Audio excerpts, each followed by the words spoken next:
ازيكم يا أصحابي، عاملين ايه؟ وحشتوني جدا جدا. تعالوا نرسم الصليب مع بعض.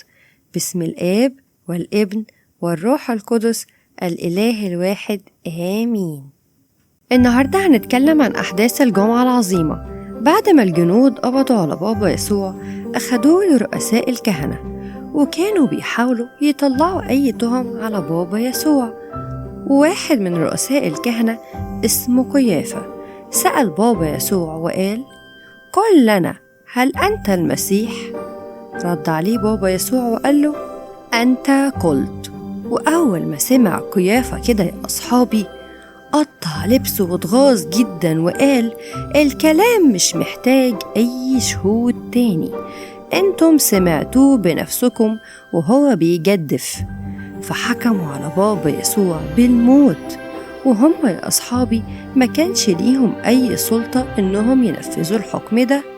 فعلى طول أخدوا بابا يسوع لبيلاطس علشان هو اللي يقدر يطلع الحكم ده ويؤمر بصلبه. وفي الوقت ده يا أصحابي لما يهوذا شاف إن بابا يسوع اتحكم عليه بالموت زعل قوي وندم، ورجع الفضة لرؤساء الكهنة اللي كان أخدها منهم مقابل تسليمه لبابا يسوع، وقال لهم: أنا خنت راجل بريء وسلمته. ورمى على طول كيس الفضة ليهم وجري وراح شنق نفسه ومات.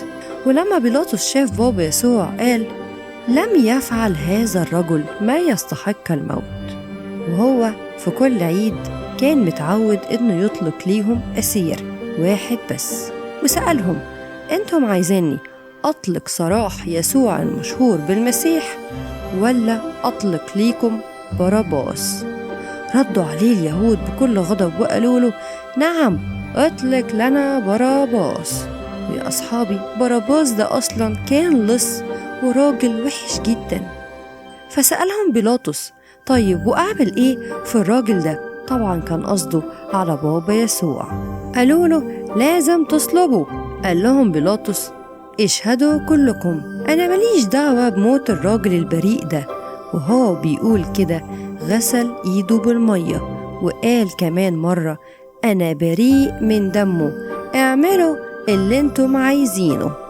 وفي الحال بيلاطس أطلق سراح باراباس اللص وسلم بابا يسوع علشان يجلدوه. وأخدوه العسكر واستهزأوا بيه وضفروا إكليل من الشوك وحطوه على راسه، وكانوا بيسخروا منه. وبعد كده أخدوه وصلبوه، واحد عن يمينه والتاني عن يساره. وكانوا الكتبة واليهود واقفين تحت الصليب وبيقولوا: ده خلص الناس ومش عارف يخلص نفسه. واللص الشمال قال: يا ناقد هيكل الله وبنيه في 3 أيام، خلص نفسك وانزل من على خشبة الصليب.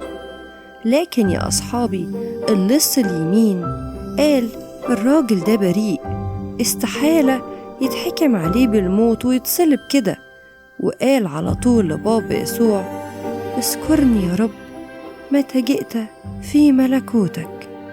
رد عليه بابا يسوع وقال: الحق الحق أقول لك أنك اليوم تكون معي في الفردوس. وبعدها يا أصحابي بابا يسوع قال: أنا عطشان. فجي واحد من الجنود وملأ إسفنجة بخل وحطها على قصبة ورفعها واداها لبابا يسوع. ورفض بابا يسوع إنه يشرب من الإسفنجة دي. ظلمت الأرض وغابت الشمس وانشق حجاب الهيكل من وسطه. قال بابا يسوع: يا أبتاه، بين يداك أستودع روحي. ونكس رأسه وأسلم الروح وهو على الصليب. وبعدها نزلوا بابا يسوع من على خشبة الصليب وأخدوا جسده وكفنوه وحطوه جوه القبر، واتقفل القبر بحجر ضخم قوي. وبكده تكون خلصت أحداث يوم الجمعة العظيمة.